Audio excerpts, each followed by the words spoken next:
Você vai abrir a sua Bíblia no Evangelho de João, no capítulo 16, no verso 8 ao verso 9.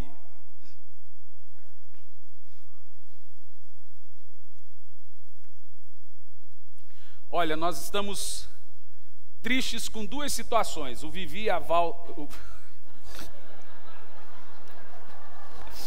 O Walter e a Vivi estão indo embora para Portugal. E a Marlene com a Vitória estão indo embora também para Irati. Né? Nós estamos assim, que Deus os abençoe tremendamente, mas a gente fica muito triste, tá bom? Vai que até a última ainda, né? Meu Deus, que Deus prospere o Brasil para esse povo parar de ir embora, irmãos. Gente, eu acho que nós vamos abrir uma igreja lá fora só com o povo que vai embora. Na sua casa, né? Lá na sua casa. Eu vou estar pregando em Irati agora, na Alcance. Nós temos uma igreja lá, Comunidade Alcance. Conhece o pastor Ney lá? Então vou indicar vocês lá, tá bom? Eu vou estar lá agora, mês de novembro, 3 dias. Eu quero falar hoje aqui sobre o Espírito da Graça. João capítulo 16, no versículo 8 ao 9, diz assim: E quando ele vier, convencerá o mundo do pecado, justiça e juízo. Próximo verso. Do pecado, porque a humanidade não crê em mim. Pode ir. Da justiça, porque eu vou para o Pai e vocês não me verão mais. E do juízo, porque o príncipe desse mundo já está condenado. Vamos orar a Deus. Senhor, fale conosco, que não seja eu quem fale, mas que seja o Teu Espírito falando aos nossos corações. Nos ensine, nos instrua, traga a graça do Senhor nesse lugar, é o que nós te pedimos, em nome de Jesus. Amém e graças a Deus. Meus queridos irmãos, algumas pessoas têm feito muitas perguntas a nós, especificamente no tempo da graça. Existe um grupo de irmãos que pensam que na graça não se confronta mais pecados, e nem deveria se confrontar, o que não é verdade. Existe uma coisa muito importante que você deve perceber sobre nós entendermos o que é a graça de Deus. E é esse ponto que eu quero instruir você nessa noite. A primeira coisa, nós percebemos que nós não pregamos contra pecadores. A lei identifica pecadores, a lei cuida de pecadores. Desculpa, a lei cuida de pecado. A lei identifica pecado, ela aponta pecado, ela traz pecado à memória. A graça cuida do pecador, ela nada tem a ver com o pecado. O papel da graça é ajudar você a vencer seus medos, a vencer o pecado, a vencer tudo que você tem na sua vida. A lei, ela tira de nós o pior, ela extrai o pior de nós. A lei não melhora ninguém. A lei piora as pessoas, a graça melhora. A lei condena os melhores de nós, a graça salva os piores de nós. Esse é um ponto muito importante. Nós não estamos aqui para confrontar ou para condenar pecadores. Nós estamos aqui para condenar pecado. Você entende o que eu estou falando? Quem entende, diga amém. Então eu sei que existem alguns pregadores da graça que são completamente avessos a confrontar, a pregar contra pecado e pregar arrependimento. Porém, eu só entendo a importância da graça de Deus depois de entender a seriedade e a severidade do pecado. Max Lucado, em seu livro Graça, diz o seguinte: não apreciaremos a graça até compreendermos quem somos. Você entendeu o que eu disse? Não apreciaremos a graça até entendermos quem somos. Isso é uma verdade tremenda. Em meu livro Arrependimento Profundo e Eficaz, eu abordo o tema terrível do pecado, suas consequências, o que ele faz, como ele destrói cada um. Então existem pregadores que são contrários a esse tipo de ensinamento e dizem que o confronto, de fato, ele vai deixar as pessoas mal e vai trazer a lei. Isso não é verdade. Escute bem. Toda pessoa deve se achar perdido para cair nos braços da graça. Enquanto você não se achar perdido ou pecador, você não vai clamar pela graça do Senhor. Enquanto você achar que está tudo bem, está tudo ótimo, você não vai precisar da graça. Só precisa de um Salvador quem precisa ser salvo, não é verdade? Quem se acha salvo não precisa de um Salvador. Nós precisamos entender que uma das orações mais poderosas da Bíblia é a oração de Pedro. Pedro, quando estava afundando, ele fez uma oração extremamente poderosa: Senhor, salva-me, que estou perecendo. Se todo mundo conseguir fazer essa oração com o desespero de Pedro, clamando por salvação, ele encontrará a salvação. O pecado é enganoso, é mentiroso, é monstruoso. Nós não devemos brincar com ele. A graça, escute isso, ela tira a culpa do pecado, mas ela não tira a consequência dele. Por mais que você esteja debaixo da misericórdia de Deus, por mais que você esteja debaixo do amor de Deus, por mais que a misericórdia de Deus triunfe sobre o juízo, por mais que Deus é mais amor do que qualquer coisa, ainda assim existe a consequência das coisas que você faz na sua vida. Por mais que você esteja na graça, tudo que você faz, você vai colher. Então a graça tira a condenação, mas não tira a consequência. Quem está entendendo o que eu estou falando? Então as pessoas podem ter consequências graves, consequências leves ou consequências terríveis. Existe uma diferença do camarada ter uma consequência por um adultério e de alguém ter uma consequência por uma simples masturbação. A masturbação vai deixar você frio, vai deixar você angustiado, vai deixar você distante de Deus, você vai perder a vontade de orar, você vai perder a vontade de procurar a sua esposa. Essa é a consequência. Mas a consequência do adultério é a morte emocional e até mesmo a morte espiritual. Então o que me preocupa é o fato de alguns pregadores não ensinarem os alertas da graça concernente a viverem em uma vida de pecado. Escute isso, preste atenção.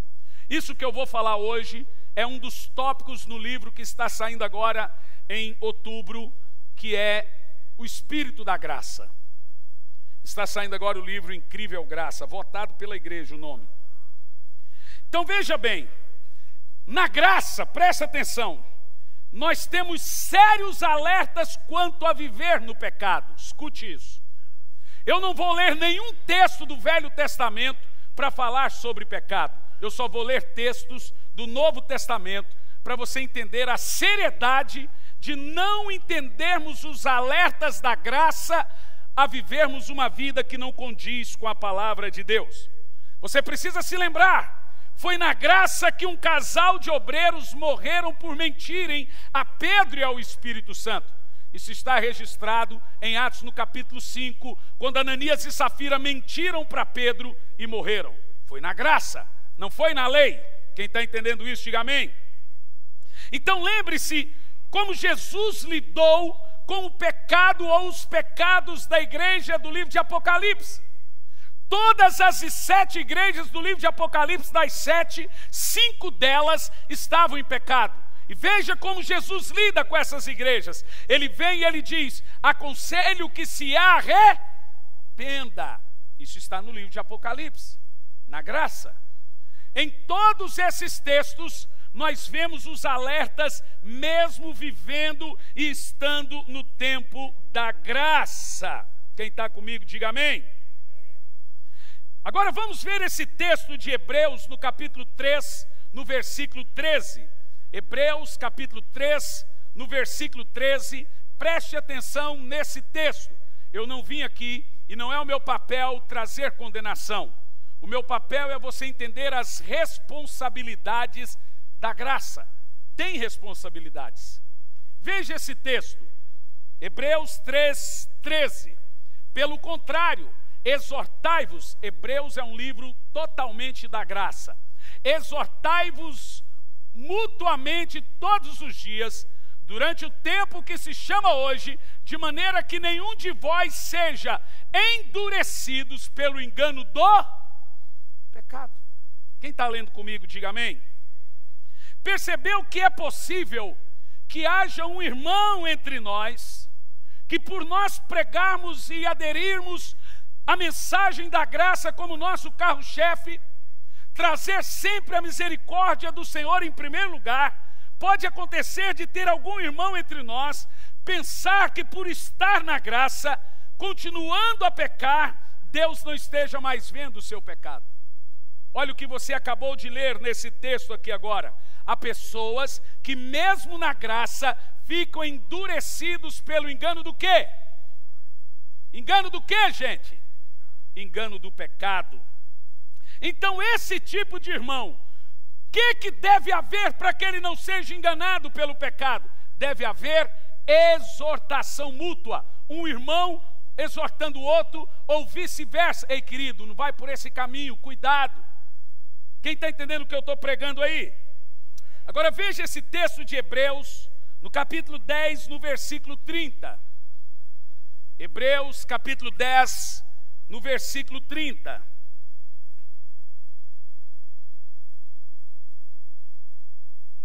Diz assim, ó: porquanto nós o conhecemos, aquele que declarou, Hebreus, gente, a mim pertence a vingança, e em outro trecho diz, o Senhor julgará o seu povo.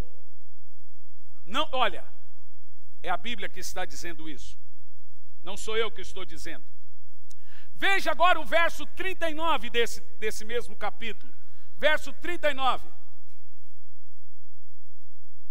Nós, entretanto, presta atenção, não somos como aqueles que regridem para a perdição, mas sim dos que creem, e salvos avançamos.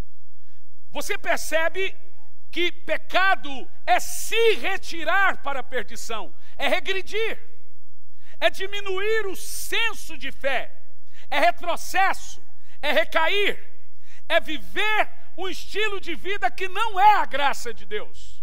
Quem está comigo? Em Hebreus capítulo 12, no versículo 4, diz assim, ó: na sua luta contra o pecado, ainda não resististes até o sangue. Veja bem, eu fiz questão de ler a carta de Paulo aos Hebreus, porque é um livro completamente que traz a revelação da graça.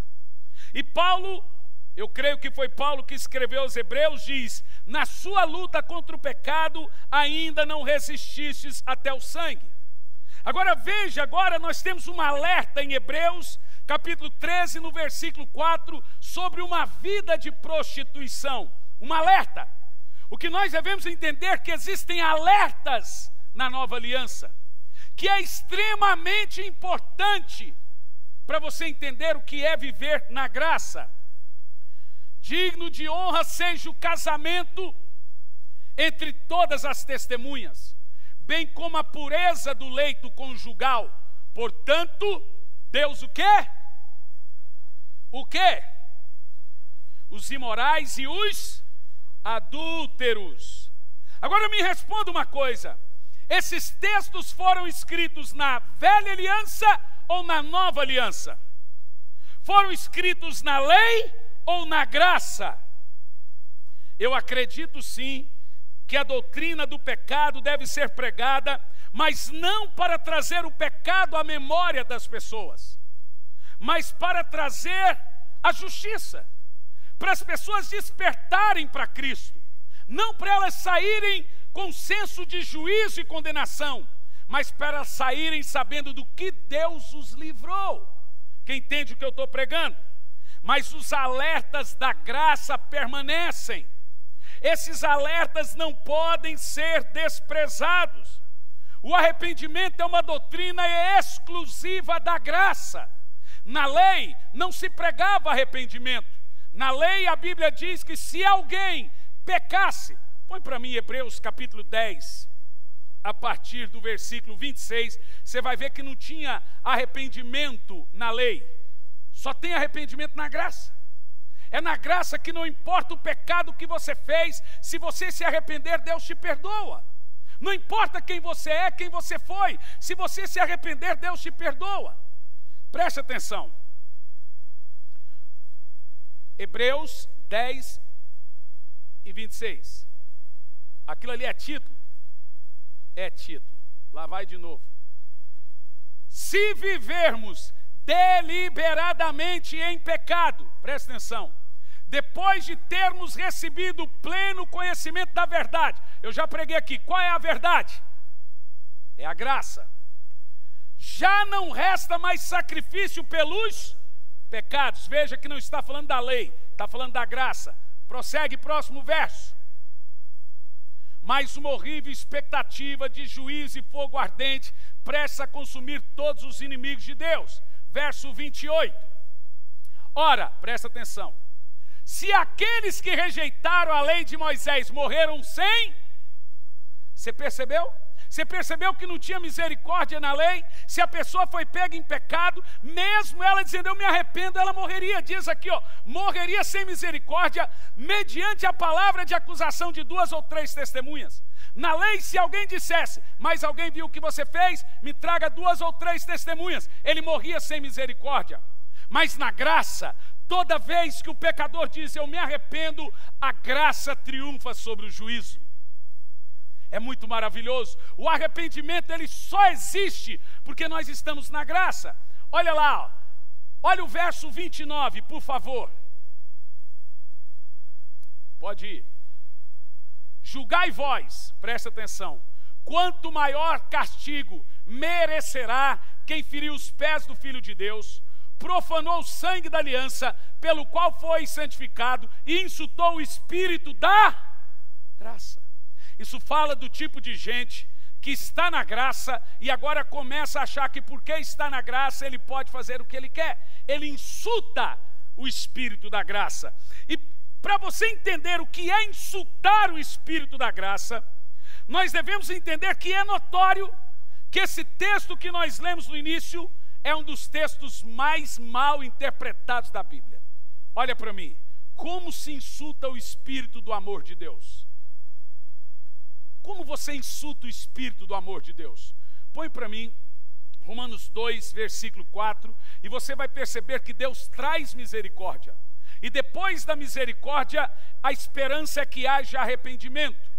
Deus vem com amor primeiro, para ver se você abandona o erro.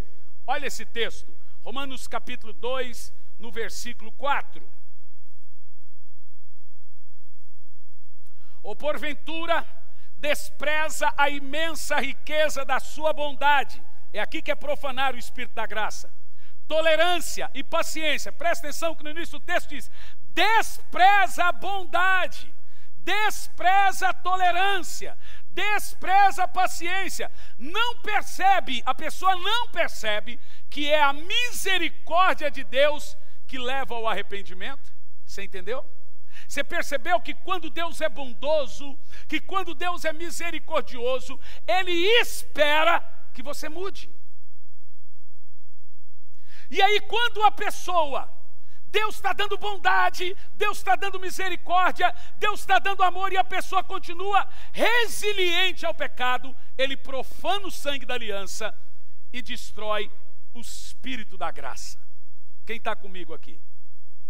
Quem está entendendo o que eu estou dizendo? Vamos estudar em alguns minutos, João 16, do verso 8 e 9, para você entender como se profana o Espírito da graça. Como entristece o Espírito da graça. Você sabe que o Espírito da graça é o Espírito Santo.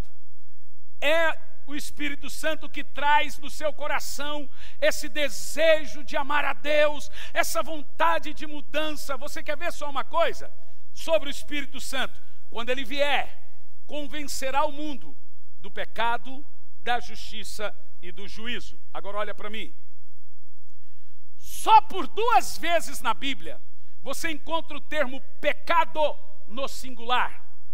Existe uma diferença de pecados e pecado. João 1:29 diz assim: eis o Cordeiro de Deus que tira o pecado do mundo. Está falando do pecado de Adão, ok? Por mais uma vez nós encontramos o termo pecado, não pecados. O texto diz: quando o Espírito Santo vier, convencerá o mundo do pecado, da justiça e do juízo. Não diz que o Espírito Santo vai convencer o mundo dos pecados.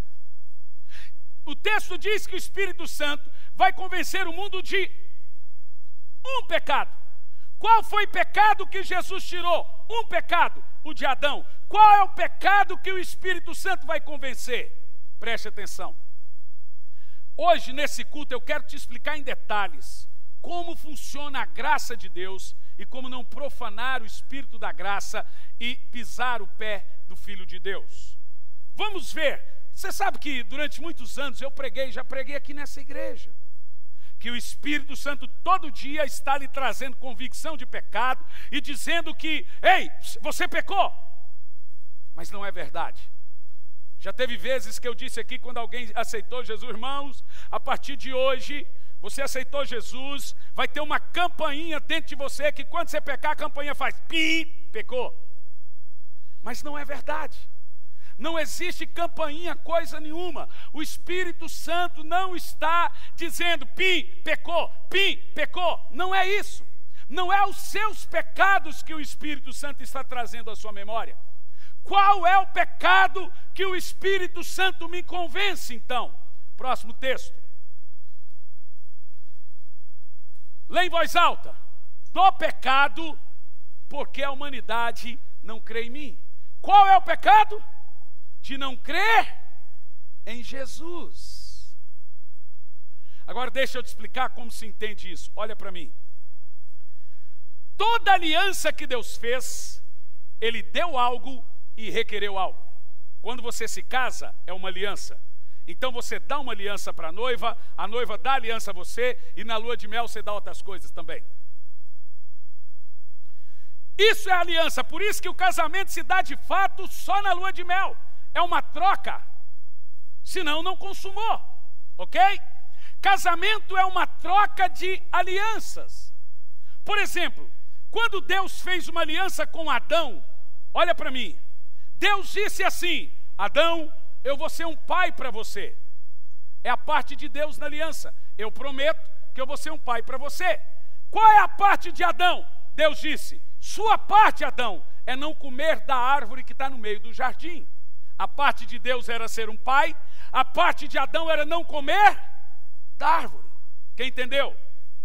Quando veio a lei de Moisés, em Deuteronômio 28, versículo 1, Deus começa assim: se vós obedecerdes todos os meus mandamentos e os guardares, eu os abençoarei com essas bênçãos. Então veja, a parte de Deus era abençoar toda a nação de Israel com o conjunto de bênçãos que está em Deuteronômio 28, 1. Bendito ao entrares, bendito ao saíres, virão por 7 caminhos fugirão, emprestarás a muita gente, porém tu não tomarás emprestado. Todo mundo sabe isso de cor. Ou seja, a parte de Deus era abençoar o povo de Israel. A parte do povo de Israel era cumprir os 10 mandamentos. O povo de Israel não cumpriu os 10 mandamentos, quebraram a aliança. Adão comeu da árvore do meio do jardim, quebrou a aliança. Quem está me ouvindo aqui? Agora nós estamos na graça. Eu estou pregando aqui constantemente para provar para você: não estamos mais na lei. É uma nova aliança. Ninguém tem que cumprir a lei para ser salvo. Toda a lei do Velho Testamento você não precisa cumprir para ser salvo. No culto passado uma irmã me perguntou: pastor, então eu posso adulterar? Por quê, irmã? Porque na lei disse que não pode adulterar. Como eu não preciso cumprir a lei, você precisa saber que na graça, quando você está na graça, existe um outro fundamento, é o fruto do Espírito.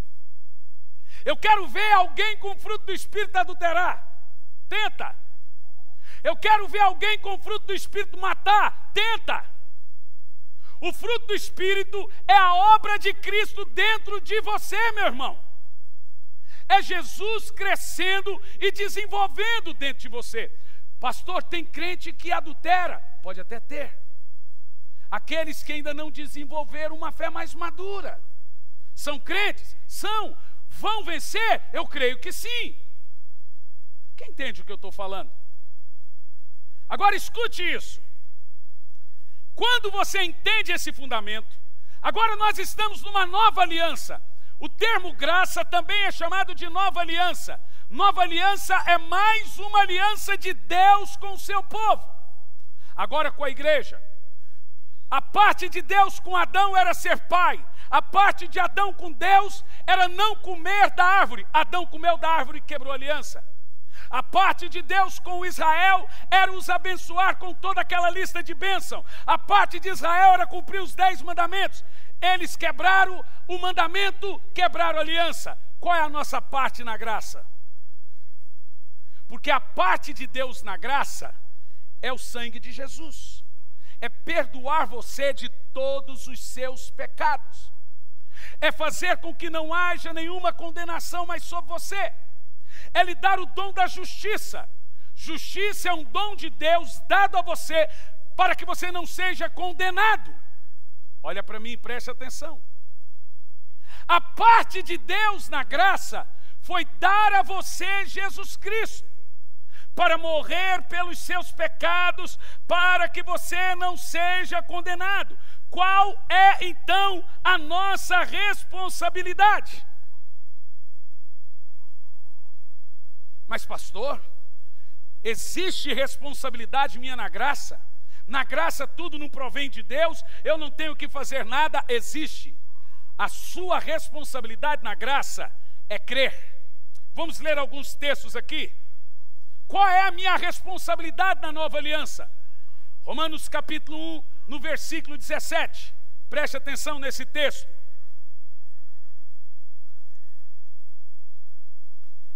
A parte de Deus foi verter o sangue de Jesus ao seu favor, salvar você. Isso é graça. Qual é a sua parte? Romanos 1:17. Olha lá. Visto que a justiça de Deus se revela no Evangelho, uma justiça que desde o princípio até o fim é fazendo. É o quê? É pela fé. Olha para mim aqui, ó. Israel tinha que fazer. A lei é fazer. A graça é crer. A parte nossa na graça é ter fé em Jesus. Apenas isso. É crer em Cristo. Olha o texto. Porque está escrito: o justo viverá da fé. Diga glória a Deus. Gálatas capítulo 3, no versículo 8. Esse texto aqui é maravilhoso. Eu preguei ele na terça passada e foi empolgante. Gálatas 3, no versículo 8, você vai ver que a graça sempre foi o plano original de Deus. Diz assim, ó: e a Escritura, prevendo que Deus iria justificar os não-judeus pela fé. Olha para mim. A aliança de Deus com Israel foi os 10 mandamentos. A aliança de Deus com você é a fé. Olha lá o texto. Prevendo a Escritura que Deus iria salvar, justificar os não-judeus pela fé. Não há mais lei, irmãos. A fé. A Bíblia diz que agora, depois da cruz, só permanece a fé, a esperança e o amor. Você sabe uma coisa que eu tenho percebido? Eu estou com meu celular cheio de testemunhos, um mais poderoso do que o outro. Gente que era viciada em pornografia, que agora venceu, e não foi pregando confronto foi pregando a graça. Gente que estava com lutas e vícios e etc. e venceram. Descobriram o amor de Deus. Deus disse: com bondade te busquei, com misericórdia te atraí. Preste atenção. Eu percebi que as pessoas têm mais medo do amor de Deus do que da justiça de Deus. As pessoas têm mais medo de serem amadas do que de qualquer outra coisa. Sabe por quê? Eu já descobri. Porque ninguém tem defesa contra o amor. Todo mundo tem defesa contra uma pessoa grossa, contra uma pessoa mal educada, contra um mentiroso. Você já sabe como reagir. Mas quando alguém vem com amor, quebra a sua defesa. Ninguém tem defesa. Veja, como alguém pode decidir viver em pecado contra um Deus tão amoroso? Irmão, de coração, eu não acredito que tem um crente salvo que diz assim: eu agora estou na graça, vou pecar do jeito que eu quiser. Eu não acredito. Eu não acredito nisso. Eu acredito que tem gente que ainda não venceu os seus pecados, e pela fé que eu coloco, eu creio que o amor de Deus vai confrontá-los com tanta bondade que eles vão cair em si e entender e vencer. Eu exerço fé para isso. Mas eu não creio que tem gente que fala assim: Deus me ama, então eu vou fazer o que eu quiser. O texto diz, prevendo a Escritura, que Deus iria salvar você pela fé. Não diz pela lei. Veja que a graça veio antes da lei. A graça sempre foi o plano original de Deus. O Deus da lei, aquele Deus que pune, aquele Deus que julga, ele julgava porque eles descumpriam a lei. Mas Deus sempre foi bondoso, Deus sempre foi amoroso, Deus sempre foi misericordioso. O amor de Deus transcendeu em toda a Escritura. Eu estou estudando a Bíblia toda pela 38ª vez. Eu vou te dizer uma coisa. É impressionante como eu não vejo um Deus mau na Bíblia. Pastor, mas aquele Deus era o Deus da lei. E por que que o Deus da lei é mau? Porque toda vez que o homem descumpria a lei, ele irritava Deus. Eles estavam na lei. Mas o Deus da Bíblia é o Deus da graça, é o Deus da misericórdia. Ele diz: com bondade te busquei, com misericórdia te atraí. Deixe-me te dizer, se eu fosse o diabo, o que não sou, eu iria amar levar pessoas para uma igreja onde o pastor enchesse elas de condenação e juízo, porque a lei repele as pessoas. Se eu fosse o diabo, eu ia amar mensagens que fizessem as pessoas saírem se sentindo indo para o inferno. E se eu fosse o diabo, eu iria odiar pastores que falassem bem de Deus para você. Pastores que mostrassem para você que Deus é amoroso, que Deus é bondoso, para você não desprezar esse amor, como nós lemos, não desprezar o Espírito da graça, entender que a bondade de Deus com você não é para você continuar pecando, é para você falar: Senhor, o Senhor está me dando oportunidades de mudar. Se eu fosse o diabo, eu iria dizer: não pregue isso. Eu vou te contar uma coisa. Estávamos no culto passado em Curitiba. Uma irmã estava sentada e começou a chorar desesperada.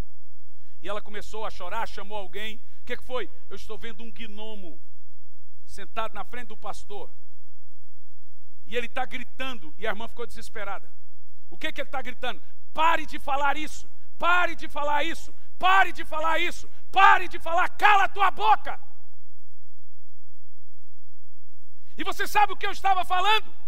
Que Deus é bom e a sua misericórdia dura para sempre. Deus é bom o tempo todo, Ele é misericordioso o tempo todo. Eu quero aqui nessa noite gritar para o inferno ouvir: o meu Deus é Pai, o meu Deus é bom, o meu Deus é amoroso, e a sua bondade e a sua misericórdia dura para sempre. Engole isso, diabo! Quando você entende quem Deus é, quando você entende o amor de Deus, isso faz superar os seus medos. Sabe, eu estava assistindo um filme ontem com a pastora. ruim, muito ruim, na Netflix. A atriz é a melhor atriz do cinema, Jennifer Aniston. Não é porque ela é bonita, não. É porque ela é uma boa atriz. Também porque ela é bonita. Mas nesse filme ela estava muito feia, eu fiquei triste. Falei para minha esposa, por que eu falo, olha que mulher mais feia nesse filme. Ela, você só quer assistir porque ela é bonita, mas ela está feia nesse filme. A história do filme é que ela perdeu a família toda. O nome do filme é Razão para Viver. No meio do filme o Espírito Santo falou comigo, você está vendo o sofrimento dessa mulher? Tentou suicídio mais de 10 vezes. Filme real. Falei, sim. Imagina quantas pessoas chegam na igreja sofrendo, apanhou do marido, segundo, terceiro, quarto casamento, filhos drogados, cheios de condenação, culpa e juízo, e elas estão esperando entender o que eu sou para elas. Imagina ela chegar e o pastor lhe encher de condenação. Elas voltam e ficam piores. A lei não melhora as pessoas, a lei piora as pessoas. Quanto mais você entender que Deus te ama, aquele que tem a sã consciência da graça, quanto mais ele recebe amor, mais ele ama a Deus.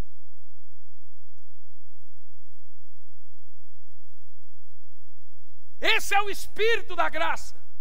O Espírito da graça não é fazer você pecar, é fazer você deixar de pecar, mas ele não faz isso lhe condenando, ele não faz isso lhe culpando, ele faz isso lhe dando amor, graça e misericórdia, a ponto de o pecado perder o domínio. Romanos capítulo 6, versículo 14, não é você agora que vai lutar para não pecar, é o pecado que vai deixando você. Olha o que esse texto diz, Romanos 6 e 14, é isso que nós precisamos entender.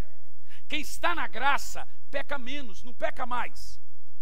Veja só, leia em voz alta, porque o pecado não pode exercer domínio sobre vós, pois não estáis debaixo da lei, mas debaixo da graça. Você percebeu? Quanto mais amor você tem de Deus, mais o pecado lhe abandona. E eu vou te dizer por quê. Preste atenção. Só tem acusador aonde tem acusação. Quando o Senhor brada lá do céu, não tem condenação sobre você, já não tem acusador. Ninguém consegue pecar contra um Deus tão amoroso. Quando a pessoa sente, veja, Jesus nunca chamou Deus de Deus, ele sempre chamou Deus de Pai. E sabe o que Deus quer que você saiba? Que Ele é um Pai para você. Hoje é o dia dos pais, mas veja que o Espírito Santo está dentro de você, fazendo você chamar Deus de Pai. Gálatas capítulo 4, no versículo 6. Uma das funções do Espírito Santo é fazer você entender que Deus é um Pai para você. Então todo dia o Espírito Santo está aqui lhe dizendo, Deus é seu Pai. Clame o seu Pai, chame o seu Pai, leia em voz alta, porque sois filhos, Deus enviou o Espírito de seu Filho para habitar em seus corações, e Ele clama, Abba Pai. Abba Pai é Paizinho querido. Então o Espírito Santo, o Espírito da graça, está dentro de você dizendo, chame o seu Pai hoje. Fale com o seu Pai. Todo mundo tem temor a Deus, todo mundo sabe que Deus é poderoso, todo mundo sabe que Deus é grande, mas quantos aqui sabem que Ele é Pai?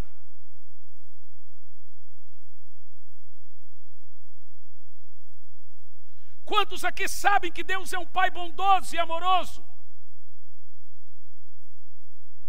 Um Pai que não te abandona, um Pai que não te deixa só. Isso deve servir para curar toda a sua angústia. Olha para mim, eu estou lhe dizendo que Deus é seu Pai, isso é o bastante para lhe curar.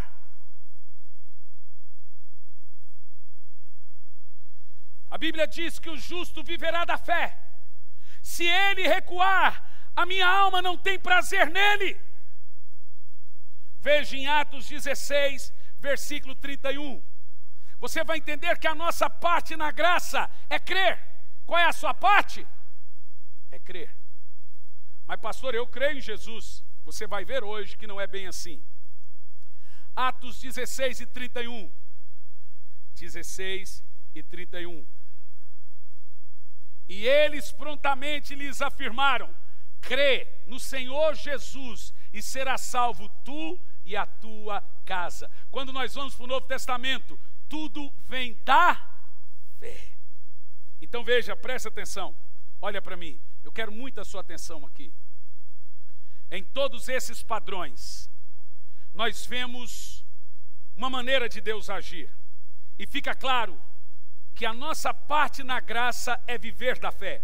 A nossa parte na aliança é sempre crer em Jesus. Olha para mim, crer em Jesus para o crente equivale a não comer da árvore do meio do jardim. Crer em Jesus para o crente equivale a guardar os 10 mandamentos. Qual era a parte de Israel? Os 10 mandamentos, cumprir. Qual era a parte de Adão? Não comer da árvore. Qual é a sua parte?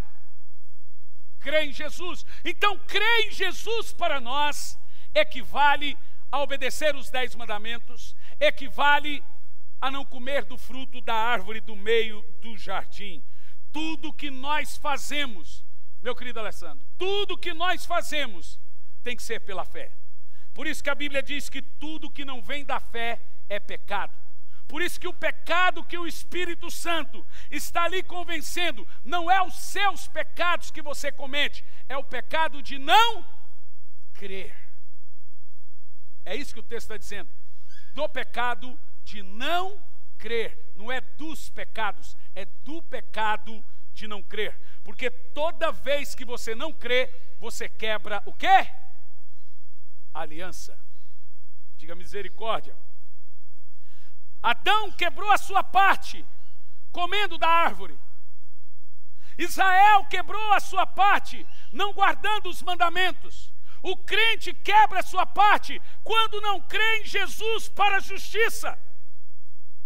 O Senhor brada e disse: o meu justo viverá da fé, e se ele recuar, a minha alma não tem prazer nele. Presta atenção, Deus não tem prazer no justo, não é quando ele não cumpre a lei, é quando ele não vive da fé. Deus está dizendo: nada te separa do meu amor, mas não crer em Jesus para a justiça separa você de mim.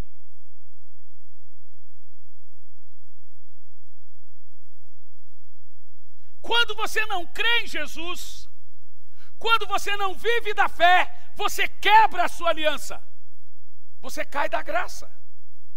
Você quer ver esse texto? Gálatas 5:4. Toda vez que você não vive da fé, você cai da graça. Olha esse texto, Gálatas capítulo 5, no versículo 4.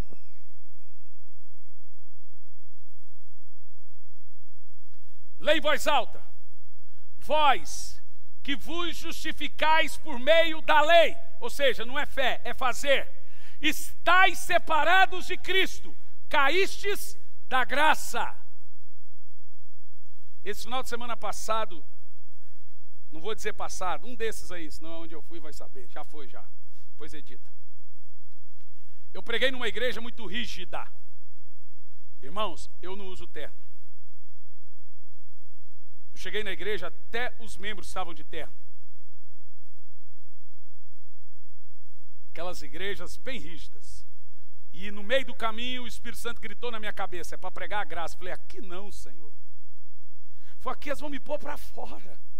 Irmãos, eu fiquei tão apreensivo. Falei: gente, eu falei: meu Deus, se eu pregar a graça nesse lugar, eu vou apanhar.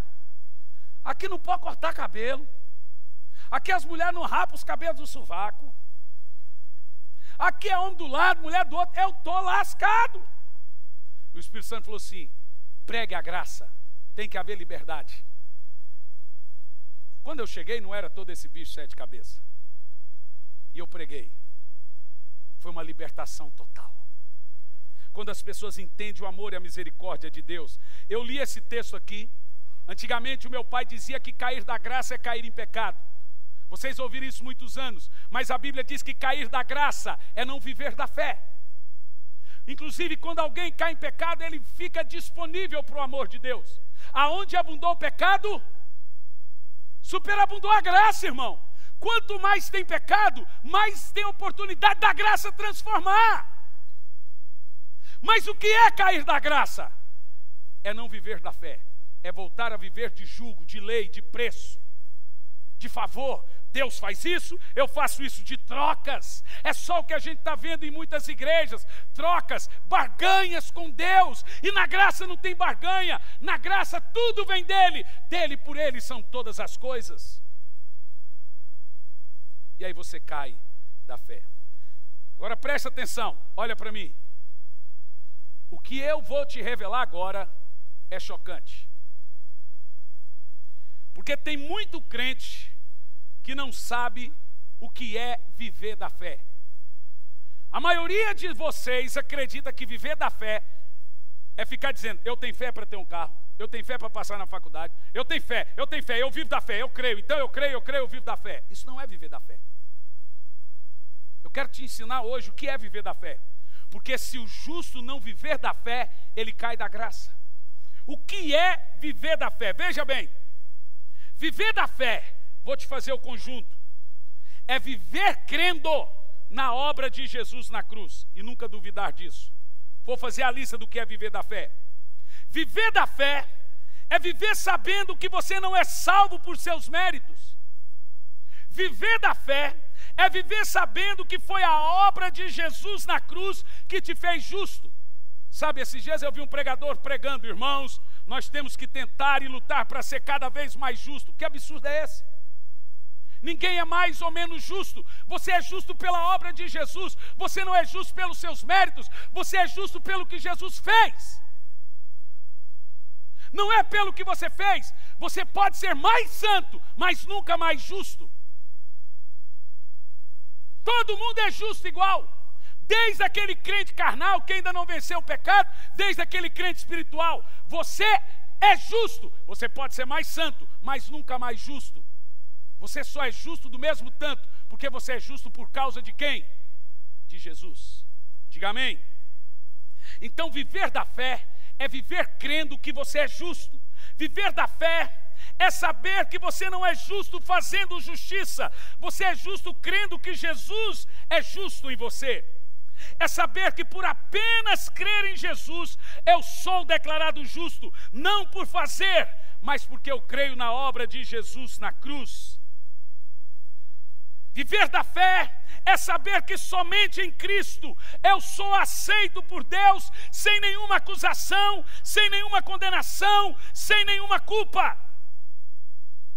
Viver da fé é saber que Deus não irá mais colocar na minha conta os meus pecados. Eu vou dizer de novo, olha para mim. Deus não pode pôr nas suas costas mais os seus pecados. Pastor, isso é loucura? Não, não é loucura. Porque se Deus pôr na sua conta os seus pecados de novo, é duas condenações. Ele põe na conta de Jesus e põe na sua de novo. Você está dizendo que o sacrifício de Cristo não foi suficiente para levar os seus pecados? Jesus já levou os seus pecados. Agora, toda vez que você se arrepende, a provisão do perdão de Deus para você. Se Deus pôr na sua conta o seu pecado, é igual na lei. Mesmo que você se arrependa, você não é perdoado. Mas como Jesus morreu pelos seus pecados, passado, presente e futuro, toda vez que você peca, você clama pelo amor e misericórdia e se arrepende, Ele te perdoa. Entendeu? Diga amém. Viver pela fé, irmão, não é dizer: creio que Jesus vai fazer isso, creio que Jesus vai me dar isso. Todo mundo pensa que isso é viver pela fé.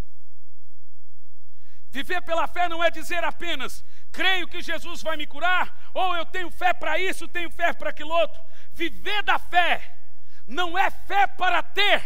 Eis, viver da fé é fé para ser, não para ter. É pela fé que você vence, é pela fé que você é justo, é pela fé que você é santo, é pela fé que você é salvo. É viver para ser e não para ter.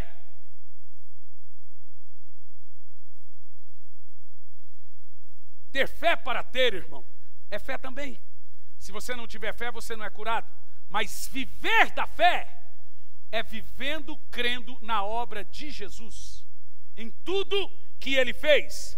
É ter fé que em Jesus eu sou justo, mesmo sendo pecador, e agora Ele não pode colocar mais na minha conta os meus pecados.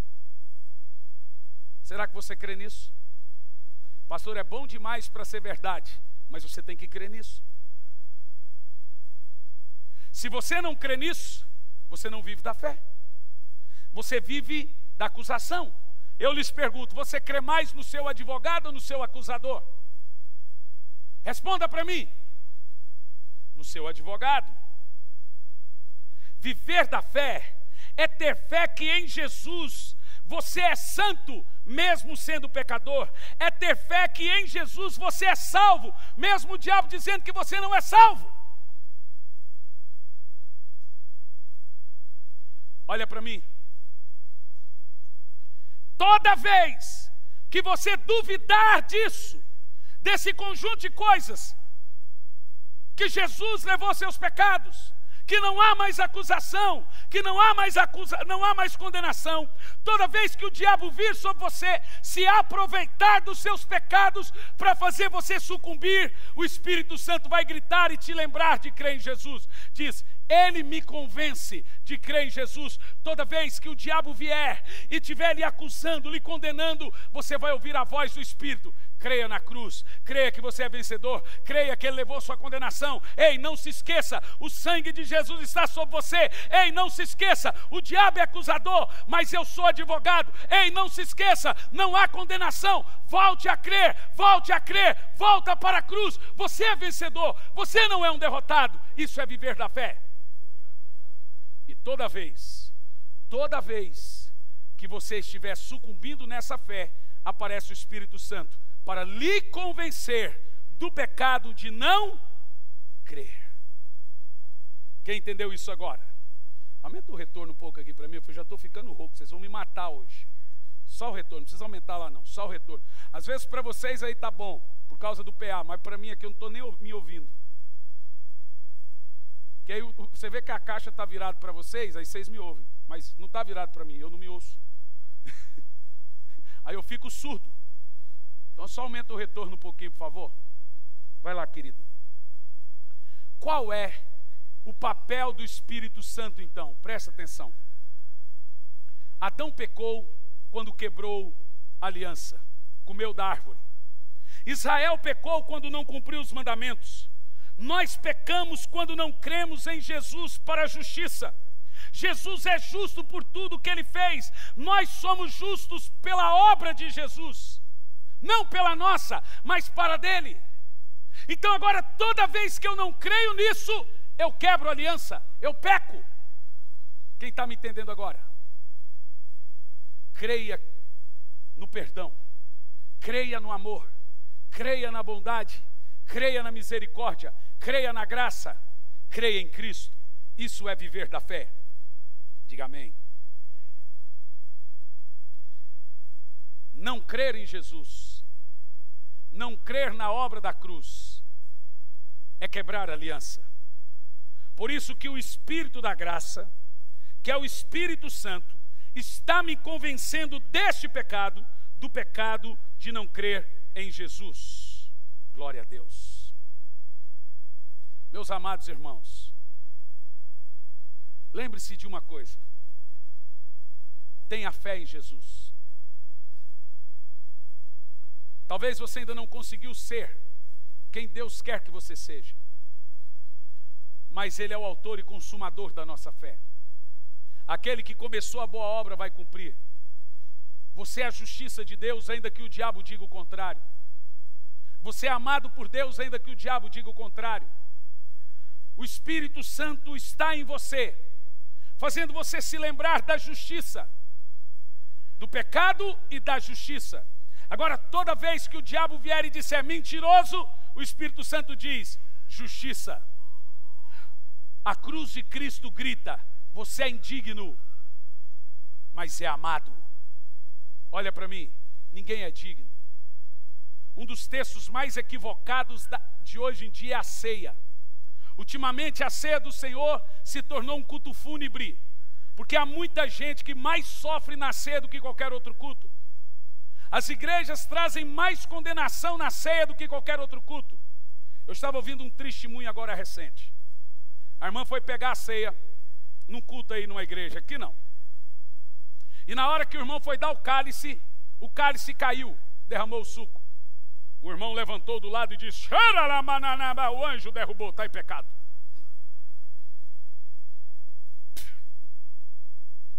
Aí o irmão levantou e disse assim: confessa, foi o anjo que bateu na mão para o cálice cair.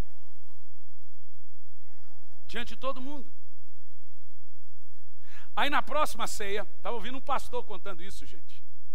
O povo, toda hora que ia entregar o cálice, ele já punha um pé para trás para segurar bem. Meu querido irmão, a Bíblia diz que ceia é um momento de alegria. Não é um lugar para você vir com culpa, com condenação, com pesar, por causa de uma interpretação completamente equivocada, aonde alguns pastores pegam lá: quem toma da ceia indignamente. Pastor Samuel, põe esse texto para mim na tela. Tomar da ceia, quero explicar ele. O faz para sua própria condenação. Ah, tem igreja que quando vai disciplinar irmãos, proíbe ele de ficar 1 ano sem tomar da ceia. Não é, Francinaldo? Hein, Bel? Vocês sabem. E fala: o irmão está fora da comunhão. Quem é o pastor para tirar um membro da comunhão? Ele pode cortar esse irmão da videira? Então a ceia passou a ser um culto de condenação, de pesar. Aqui mesmo na nossa igreja tem gente que é dia de ceia, ele não vem. E eu já falei, a minha vontade é de abrir a cabeça, pôr a Bíblia lá dentro, chacoalhar para ver se cai umas letras. Não, pastor, teve um que falou assim, né, eu briguei com a minha esposa, então como eu não sou hipócrita, eu nem vou tomar da ceia. Maravilha, maravilha, pela sua obra, pelo seu mérito. Você simplesmente não está crendo em Jesus para a justiça. Você está dizendo que realmente a sua briga com a sua mulher é maior do que o amor de Deus lá na cruz. Vamos lá. Do mesmo modo, depois de comer, ele tomou o cálice e declarou: esse cálice é a nova aliança. Fazei isso todas as vezes que beberdes em memória de mim. Prossegue o texto. Portanto, todas as vezes que comerem desse pão e beber desse cálice, proclamai a morte do Senhor até que ele venha. Pode continuar. Por esse motivo, quem comer o pão ou beber do cálice indignamente será culpado de pecar contra o corpo e o sangue do Senhor. Pastor, isso aí está muito claro. Eu quero que você preste atenção na palavra indignamente. Irmão, você é salvo, você é justo, Deus te ama, Ele vai te levar para o céu, ainda assim você é indigno. Até lá no céu, você é indigno. Você pode ser o que for, amado, salvo, transformado, mas para sempre você é indigno. Tem alguém aqui que é digno de tomar da ceia? Eu quero ver um crente que levanta a mão e diz: não pequei hoje, então eu posso tomar da ceia. Ninguém peca mais ou peca menos diante de Deus, todos pecam. Eu quero que se levante um salvo e diga: eu sou digno de tomar da ceia. O texto diz indignamente. O texto é muito claro. Obviamente ele não está falando dos seus pecados, ele está falando de maneira indigna. Não de pessoas indignas, porque todos somos indignos. É maneira e não pessoa. É uma maneira indigna e não uma pessoa indigna, porque todo mundo é indigno. Você pode orar, jejuar, se consagrar e ainda assim você é indigno. Você falou: eu vou jejuar para a ceia. É indigno. A ceia, diz a Bíblia, que não pode servir para condenação. Tem muita gente que não crê nisso e ele quebra a aliança. O que tem de igreja, meu Deus, gente do céu. Na igreja do pai da Ruth, na igreja do pai da Ruth, do pai do pastor Samuel, do sogro do Francisco, na ceia esvaziava. Você ia falar com os irmãos: pastor, eu não consegui pedir perdão para alguém, eu não consegui fazer isso, a minha mulher, eu xinguei ela, então eu não sou hipócrita, eu não quero morrer culpado do corpo de Cristo, eu sou indigno. Na hora você fica cego, você fala, é verdade, irmão, é verdade.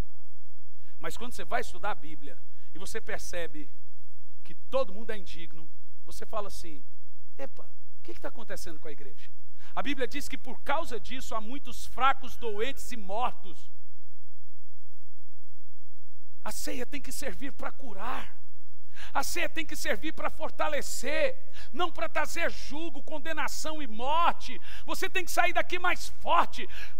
Igual orar em língua. Eu fui fazer uma conferência do Espírito Santo. Pastor, eu não oro em línguas porque eu estou em pecado. Irmão, vontade de bater. A Bíblia diz que o Espírito Santo foi dado que você é fraco, Pedro Bó. Não é porque você é forte, é porque você é fraco. É você que tem que orar em língua. Meu Deus do céu. Quanto mais pecador você for, é que você tem que orar em línguas. É porque você é fraco, não é porque você é forte. Você está percebendo que a igreja... Uma irmã disse esses dias, me contaram, eu preciso estar numa igreja que o pastor proíba usar calça jeans, que o pastor seja duro, senão eu peco. Me contaram isso aqui. Você vê como que a igreja está hoje? Se eu não tiver numa igreja que o pastor não chega o bete, eu preciso que seja assim. As pessoas não gostam de viver na graça, elas têm medo da graça. Vamos continuar o texto? Diga comigo, maneira indigna, não pessoa indigna. Não pode ser pessoa. Se for pessoa, ninguém pode tomar da ceia. Tem alguém aqui que não pecou hoje? Levanta a mão. Quem pecou hoje? Certeza que eu pequei. Na hora que o São Paulo estava jogando, eu xinguei um monte o Cruzeiro. E o meu time também. Foi miserável. Seus Bambi. Mas isso aí eu falei para o Cruzeiro. Quem não pecou hoje? Quem não teve um mau pensamento? Quem não soltou uma palavra sem querer? E agora você vem para o culto de ceia cheio de condenação e culpa, dizendo, meu Deus, se eu beber desse cálice eu morro amanhã. Será que é isso que o Senhor está dizendo? Levanta a sua mão e diz, eu sou indigno, mas sou amado. Irmãos, eu sou indigno. Esse negócio que aconteceu com a Daniela Araújo, eu coloquei na internet assim, Daniela Araújo não é mais pecadora do que eu. Teve uns crentes que escreveram, o que o senhor andou fazendo, pastor? Aí eu só mandei para ele, mitei, o mesmo que você.